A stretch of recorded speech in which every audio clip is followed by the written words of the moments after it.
And now, the Lowe Post. Welcome to the Lowe Post podcast, live from the Nerd Conference at MIT Sloan, where I am thrilled to be joined by a guy who was one of my favorite players to watch when he was in his prime, one of the all-time NBA characters, and you cannot tell the history of the NBA over the last 20 years without the one and only Metta World Peace. How are you? I'm doing good. It's really good to be here. It's such a different, world over here at MIT. I've seen so many different, so many familiar faces. Sports broadcasters that I work with, NBA general managers, owners, players. It's been good. Quite an arc for you. Yeah. Ending up here. So I was just, I saw Jackie McMullen in the break room. I said, I'm having Metta on my podcast. What's your favorite Metta World Peace memory? And she said, go back and watch that press conference after they won the championship. And I went back and watched it. Your jubilation, I had forgotten, you're yelling at the people on the laptops in the side room. Hey, laptop people, Absolutely. Acknowledge me, acknowledge me. That's an all-timer. Do you have any memory of that, or were you just is that just you're in a haze? I don't really think about that a lot, but when I go on YouTube and I watch the old clips, it makes me feel good because it was such a pivotal moment in my career. Because when I always thought I was going to be a champion. But I didn't do all the necessary things to be a champion early in my career, meaning the professional side of basketball. So I thought I thought just karma would say you're never going to win a title, something you always wanted. And 2010 comes, I put myself in a good situation, and I'm like, wow, I'm very grateful. And that was just so much emotion.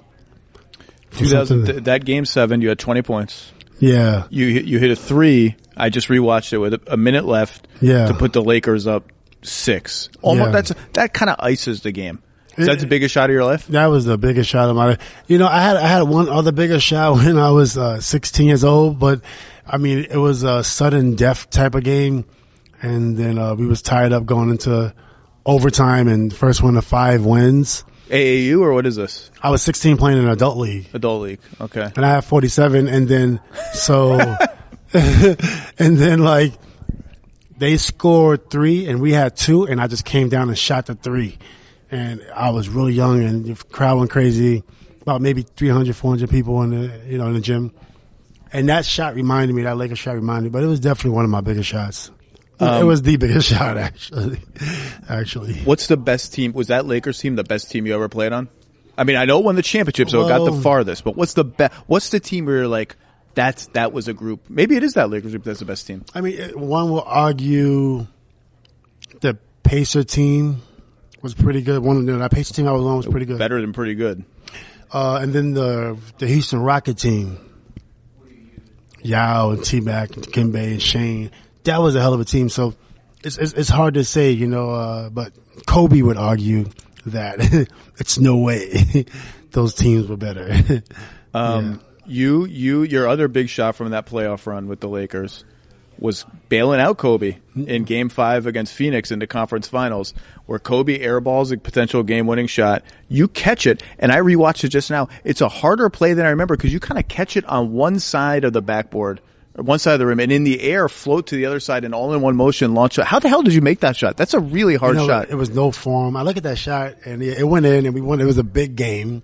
Yeah. Right? But, I look at that shot, and it was really, it was so lucky. It was lucky, man. Hey. Elbow wasn't in. I did not follow through. I just put it in the basket off the glass. Hey, you chased it, and they didn't box you out. Yeah, I did. Yeah, I did chase it and moved out a couple people out the way. and if you don't make that shot, you might lose. Go back to Phoenix down 3-2. Yeah, we did. We didn't want to go back to Phoenix down 3-2, and then we still had Game 7, but yeah, we needed that one. So what's the real story? Maybe we know the real story, but the famous story is that Kobe and the Lakers lose the 2008 finals against Boston. Kobe's showering, trying to wrap his mind around I lost to the Celtics. I still haven't won one without Shaq. All these emotions. And somehow in the locker room is then Ron Artest. Invades the shower and says to Kobe, I'm going to get you a title. Don't worry about it. Is that actually what happened? How did you get in? I guess if you're a player, you can get in, right? You can potentially get in a locker room, but not every locker room. So when I went to go see Lamar play, and Kobe, I'm a big fan of Kobe, but we went to go watch the finals because what happened was I was with my cousin Marion, and I never been in the finals. So I said, we got to go to the finals because my career is almost over. 8 years in, but who knows when it's going to be over. And I said, I need to, and I used to have a lot of anxiety at that time. So I needed to figure out what the atmosphere was going to be like because I've never been to NBA finals ever. So I go there just to kind of see how the players are playing, how the fans are acting, how crazy it is in the arena, who's making shots, who's not. And then I was able, as I was in the stands, I was just absorbing everything, and then 2 years later, I was actually in the finals, so it wasn't a new experience for me. So that's the only reason I was there. And then with Kobe, they lost really bad. Phil Jackson, Lowe, and Kobe, I idolized these guys. And I wanted to say hi to Kobe. Kobe was in the shower and I wanted to leave. I wanted to go back. I was driving to New York, so I didn't want to wait. So I said, anybody see Kobe? And Phil Jackson said he's in the back. And I said, okay. He was in the shower. He was butt naked in the shower. And I was just like, he was mad because they just lost the finals. So he turns around and he was like super shocked. Like, I was Ron Artest in the shower. I said, I just wanted to tell you good game. I got to head out, but I wanted to tell you good game. And, that was it. Some people said I told Kobe I wanted to play with him. Yeah. That's the story. That's the story. That wasn't what I said. No. I just told him good game. And that was it. How have you coped with it? Do you have favorite memories that you've leaned on in the aftermath? With Kobe? In the aftermath of this? I was flying to Europe with my wife. Like, we left on the 26th. Same day, that day? No. I'm talking about just now. Oh. This February? February 26th. Yeah. I'm talking about ways I was coping with it. So I'll give you an example was February 26th, I'm on a plane, we watch a movie, and somebody died. At the end, I could not control my crying because I've been suppressing it so much. So it just comes in waves. It comes in waves. And on the plane, literally, and I was like, what the hell am I crying for?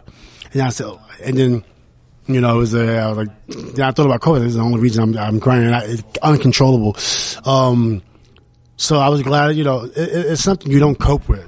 No. I don't want to cope. No. You know what I'm saying? I'm not trying to make it better. Yeah. I don't want it to get better, to tell you the truth.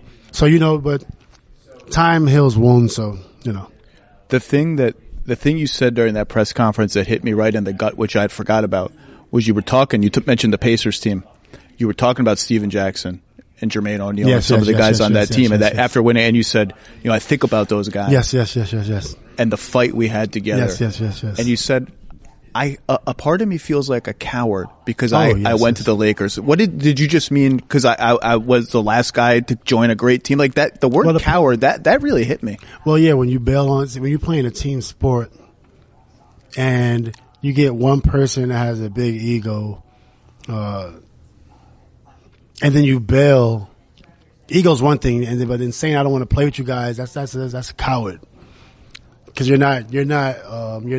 referring to you're requesting a trade from the Pacers. Requesting a trade, and not taking on situations head on. Like if you don't like something, tell them directly. And I developed a little bit more of direct, over the years. But I feel like those guys supported me. They had my back, and I felt like I felt like I wasn't as supportive as I should have been. I feel like I wasn't as supportive as I should have been. Well, so I was reading all these old clips. Why did you request a trade? I couldn't figure that out from reading it. Listen, I requested a trade that year was because this is the year after the Malice in the Palace. After the Malice in the Palace, and I requested a trade because I couldn't deal with all the pressure, at that age, at that time, not that age, but at that time. And then going back with Indiana and playing in the Indiana jersey after the brawl, way too much pressure. So I didn't know how to approach that, saying, hey, I don't want to be here because I needed something different because it's way too much pressure. Well, and I was telling you in the break room there, I mean, I'm not just saying this because you're here. I remember arguing with my friends at this time because I wasn't covering the NBA then. I was just a big fan. people forget because of the Malice in the Palace and the other famous stories and all this, and like 2002 to 2005, 6, 7, I don't know where you want to bookend it. Like, you were, first of all, defensively, forget about it. Like, you were just a brick wall at every position, and you were scoring. You look back at the numbers, 21, 20 a game, 38% from three. Like, you made an all NBA team. Like, for a while, there was a period where you could argue you were a top 10 player in the league. Like, people need to remember, like, this guy wasn't just a cartoon character. No, it's not just a famous story. Like, this dude could ball. No, I was definitely a baller. Cause when you put so much effort and time into something, and all the trouble in my career erased a lot of those memories of how good I actually was. I put way too much time into the game not to tell myself how good I was, because they don't really talk about that. If you see a documentary on these athletes, you'll see them dunking on people, shooting baskets, and they don't play those clips of me. So I'm not trying to relive moments, because I really don't care, to tell you the truth. I even get rid of my Instagram every time I get 100,000 followers. Like, I literally don't care about attention. But in terms of basketball, it's something that was such a huge part of my life. So I always got to remind myself how good I was, because I love basketball. I don't see it. I don't see a lot of, when I retired, I didn't see Metta World Peace retired, moves in Indiana, how good I was at Indiana. They don't show them. Even in my documentary, they didn't show half of the good moves that I made. So, like, you could score. No, you weren't just score. Like a lockdown defensive guy. You were a 20-point a game scorer. No, they double team, triple team me in the post. But so I got rid of all my awards. I don't have no awards. I don't really care about the awards, but I just feel like the time that I put into the game,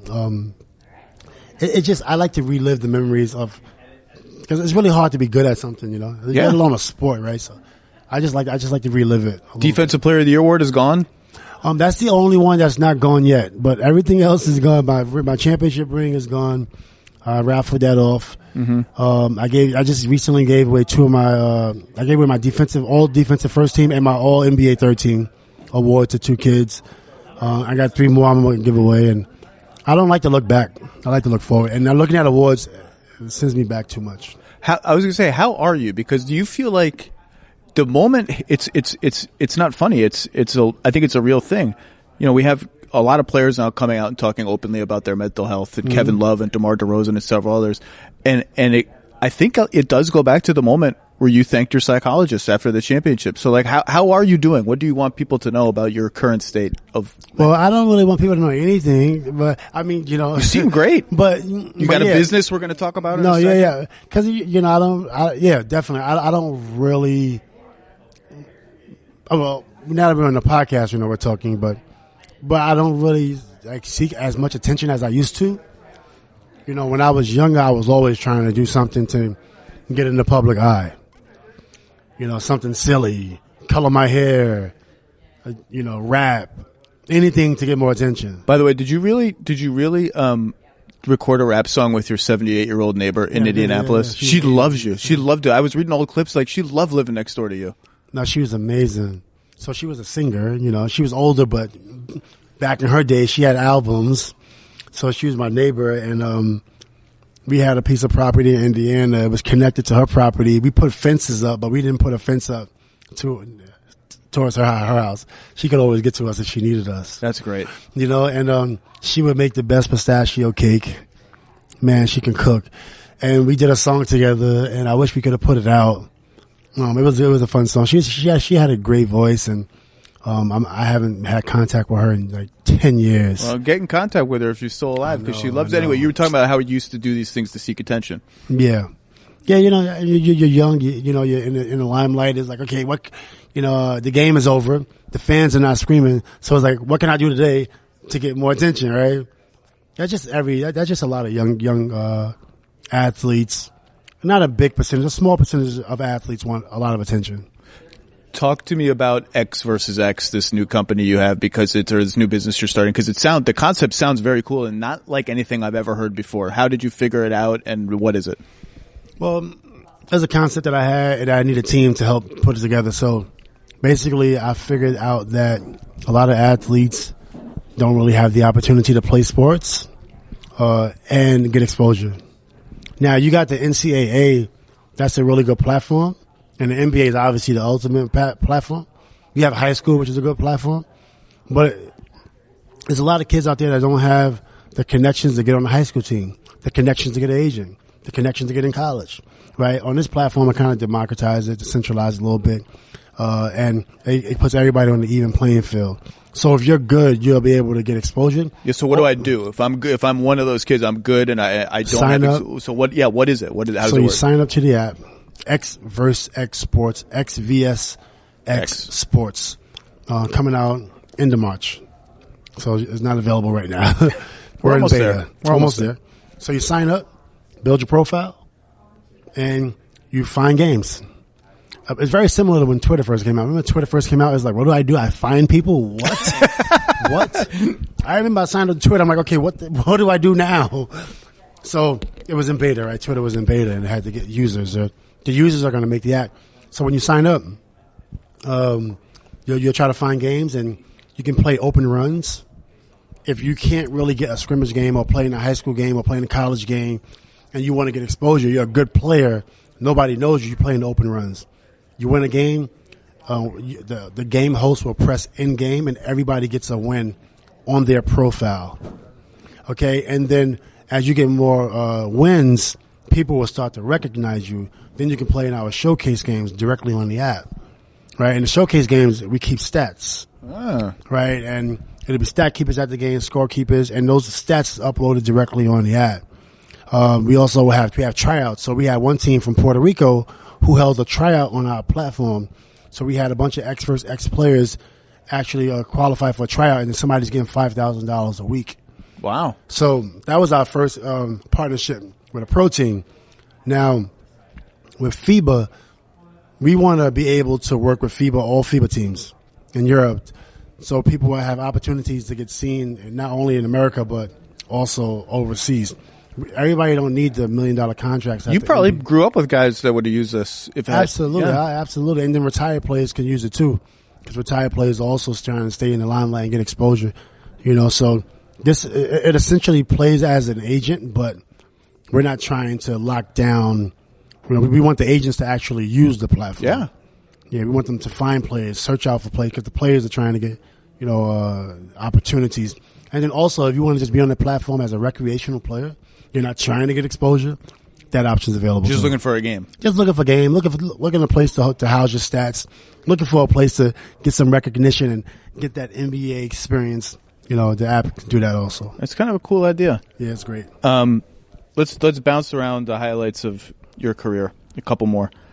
When you mentioned getting traded from Indiana and all that, and obviously the Malice in the Palace is one of the great what if events in the history of the league. Yeah. When maybe you don't ever do this, but when that enters your brain today, is there a moment that like freezes for you? Like if that had gone differently, or if I had done that, is there any moment you think back on and said that's the one where it could have turned the other way? So you're saying, well, not really. No, you can't really control your destiny. No, because I like you foul Ben Wallace. Mm-hmm. Ben Wallace shoves you hard, and that is like it could have started there. You go on to scores. You go on to scorer's table, and it's okay. It's okay, and then just out of the sky. But everything is destiny. Right? You can't predict the future. You can work hard and try to do things and move things around and try to do things the right way. And if you do things a certain way, then this will happen. If you study hard, you're going to pass. If you shoot a lot, you're going to become a better player, right? You can do that. But then after you become a better player, somebody could throw a bear at you. Yeah. You can't really prepare for that. So I never look back. Destiny is destiny, and it is what it is. Are you actually still friends with the guy? Like you got to know the beer thrower, John Green, I think his name is. Yeah, absolutely. He's a cool guy. You're still in contact? Yeah, we talk a couple times. We had an incident that was super big in the public. But to him or to me, it was like a fight. Like he threw something at me, we fight, and it's over. But to the public, it was like a black eye and different things to the sport, which I get. But for me, it was just an incident I had with one person. My colleague Jonathan Abrams, formerly used to work together, wrote a giant Mouse in the Palace oral history. You didn't talk to him for it, but there's stories from Jack and Jermaine and some others saying, we get back in the locker room and you watch the video, you forget that was like a war zone. You didn't even see half of the angles. I don't even want to think about it. You'll see when the Netflix documentary that's coming out, Jermaine O'Neal's doing. Yeah. It's stuff. I just did an interview for that documentary 2 months ago. And I'm like, wow. Really? It was stuff I've never known that happened. Because I never watched it. I didn't know somebody actually threw a chair at my teammate. It was so many angles. And I'm like, wow, this happened. So you'll catch me on tape getting like first time reactions. Wow. Yeah, well, they tell stories of you all get back in the locker room and, Ron gets, do you think we're going to get in trouble for this? And everyone, you get in a fight back home, you're not going to get in trouble. You get in a fight, your mom, I got in a fight. She gonna be like, okay, did you win? So as I was like, you think we're going to get in trouble? But, this is the corporate world. Absolutely. You're done, buddy. It was they hammered you guys, and that team, like you said, I mean, that was a really, really good team, as was the Rockets in 2009, your one season with the Rockets. The starting lineup of that team, if everyone had been healthy, you told me before, was probably Aaron Brooks, Tracy McGrady, Shane Battier, Luis Scola, Yao, and you're coming off the bench as the sixth man. Now, you started a lot because everybody was hurt. Yeah, I started because T-Mac was hurt. But that is a badass team. And T-Mac got hurt in the playoffs, so before the playoffs, obviously. So. That was a serious, because on that team, if you really wanted to, you could have put T-Mac at the point. I could have brought the ball. I can guard the point guard. I can guard everything. You put T-Mac, Battier on the floor together at 2, 3, 4. And everybody can shoot. At 1, 2, 3. Yeah, 1, 2, 3. Put Scola in. Either way. Yeah. Yeah, it was that team. That team was a serious team. Do you think? Obviously, you lose to the Lakers in Game 7, but without T-Mac, I'm not sure how far you guys go. But do you look back at that team as also like, boy, what if T-Mac stays healthy? If T-Mac, who the hell healthy, knows? Yeah, it would have been really interesting if T-Mac stays healthy, because I wouldn't have been playing a lot, but I would have been coming off the bench. I think he would have been playing a lot. No, Shane Battier would have been playing a lot. Shane and you on the wing defensively, would have been nasty. There's only so much room. Did you really rent a Lamborghini for the playoffs that year? I never. All my teammates had expensive cars. I've never had expensive cars. So only for the playoffs I would rent a car. Just to be like. I just feel like I want to show up to the arena because all my friends got Rolls Royces and stuff, and I'm showing up in some Tahoe or something. So for the playoffs, I would just rent a car for the playoffs. Lamborghini sometimes, at least one time. Yeah, this is. What color? Red? White. White. Yeah, Interesting. and give it back after. Choice of color. Yeah, and luckily, I mean, we lost early. We lost in the second round, so I just turned it back in. So not a funny, a non sort of Metta World Peace story. To your point about working hard at your craft. I was texting some of your former coaches, and one of them was the assistant in Sacramento. Said to me, the number one thing I remember about Metta. His post-game workouts. He said, we used to go back to the gym after games, and he would shoot and shoot and shoot, and he would have to make 10 threes from every spot on the floor before we could go home, no matter how long it took. Like, and it's like, those are the stories people don't tell. Is that true? Like, after games? I was a little bit obsessive with the game, and I wasn't working smart because I was doing a lot of the same things over and over again. But, it helped me with my career, I just wanted to be as good as I can. Interesting. When you're playing against Kobe Bryant, man, you got to work to stay in that gym. Did you really go onto the owner's bus with the Rockets in your underwear? That was funny. I heard about that story. It wasn't. So they look like underwears. This is 2009 right playoffs. Game 7, yeah, right. Game 7. That's right. Yeah. So I was actually getting my hair cut, and I didn't want to be late for the bus, so I had these long boxers on. They looked like briefs, but they were boxer shorts, and I had no shirt on. I had my suit in my hand, and I got on the bus. The owners were there, but the owners usually we take the bus. The players. I didn't think the owners was going to be on the bus. I thought that was they're never on the bus, but they was on the bus for that game. So I showed up with no shirt on, and and looked like boxers because I had to get dressed. I didn't want to. You had to to run. Yeah, you had to get to the game. You are publicly a big Game of Thrones fan. What's your take on the final season? I don't know. I can't speak on Game of Thrones. They're just disappointing. There's your take, I guess. I'm disappointed. I'm not disappointed in the season. I'm disappointed that there's no more seasons. Oh. This is my thing. If you build an IP, whatever the case may be, and you're tired, network and producers, give it to somebody else. You just want to keep going. I mean, give that to somebody else. We don't really need the producers or networking. We don't need y'all no more. We need Game of Thrones. That's what we need. So sell it and go off in a sunset, because like you can't get us that excited about a show, right? And then now it's over. What? They all end. No, I guess The Simpsons still hasn't ended. They don't all end. Game of Thrones. Come on, that's way. It didn't even do 10 seasons. No, they squeezed a lot into those last 6 or 8 episodes so I'm saying, too. Like, if y'all don't want to do it no more because y'all worked a lot, give it to another network, give it to another producer, and put out more Game of Thrones. We need 2 more seasons. Good Lord. Were you satisfied with the end? I was very satisfied with the end, but when you know it's coming to an end, is that okay? There's a lot of Game of Thrones fanatics out there. I'm one of them. Oh, we might not ever have a show like that again where everyone stops what they're doing to watch it. I don't think that was fair, actually. I don't think that you treat the public like that. Oh, interesting. I don't think you treat people who support your show and you end the show. That's another story. I'm highly upset about that. Is the Hennessy thing real?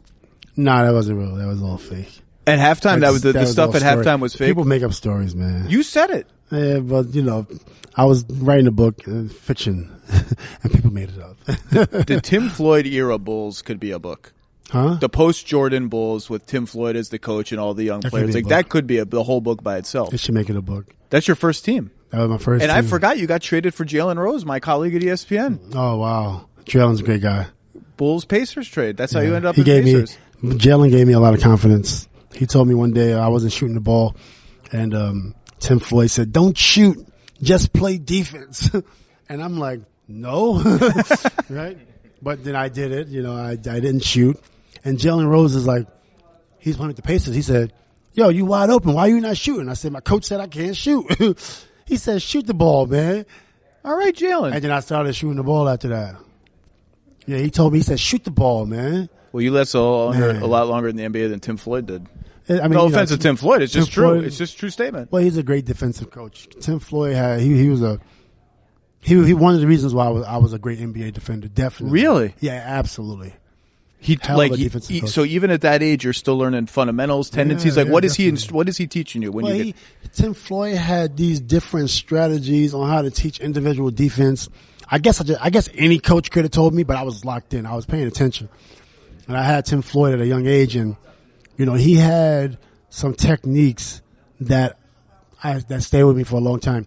20 years ago, so I don't quite remember. Yeah. But I remember him being a big influence on my defense. It's interesting because it's funny because some coaches get beat up, particularly coaches who jump from college like he did to the pros, for doing too much fundamentals, too much technique. NBA players don't need the fundamentals. They don't want the fundamentals. But sometimes you hear stories of coaches who thread the needle. It's like, it was helpful for me to drill down on that stuff. Tim is great. I love Tim.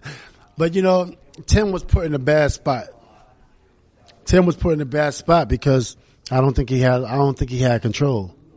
Interesting. I mean, I don't think he was able to do what he really wanted to do. I don't think he had a shot. And following Phil. I don't think it was following Phil. I don't think he was able to do what he wanted to do as a coach. Would you ever coach? I think you've talked about it before. Yeah, I coach in my app. Yeah. I coach all the time. I coach a lot of players on my app. People always ask me what I want to coach. I'm doing so much basketball. We're going after 23 million basketball players in America, and a lot of that is high school players. And a lot of that we're trying to give guidance on where to play and what to do. It's a lot of basketball coaching that I'm doing. Absolutely. That's cool. I think you'd probably be good at it. You know the game. The craft of it. If I'm good at it, it's cool, and I would love to be good at it. But I think I really enjoy it. So that's the main thing. I really enjoy coaching. I don't know, not playing is great, making shots, but coaching is great too. Well, you had a hell of a run in the NBA. One of my favorite guys to watch in your prime. And I know you got to go. You got a lot of obligations here. But X versus X, it's coming out at the end of March. It sounds like a cool app, and it seems like you're doing great. And it's been good running into you. Good seeing you. Absolutely, man. Thanks for the time, and plug in my app. There you go. And, we got, LA Times is, coming in as an investor in the app, partnership. We got the chairman of FC Barcelona out of Spain, chairman of Wix, founder of Survey Monkey Stumble Upon has come in. A lot of other people has come into the act. They see the vision. It's more than just a basketball app. We actually have a bigger plan, but I need those type of people involved so I can service the basketball players that I want to service in America, start in America, then hopefully going global after that. But I think it's cool that you're staying involved in the game because, like I said, people remember the whatever stories, but a lot of players look at you and your perseverance and your openness about your mental health stuff and say, that guy's has had a lasting influence on the NBA, and it's good to see you sort of staying in basketball. Absolutely. Well, thank you for your time. Metta World Peace, everybody. Thank you.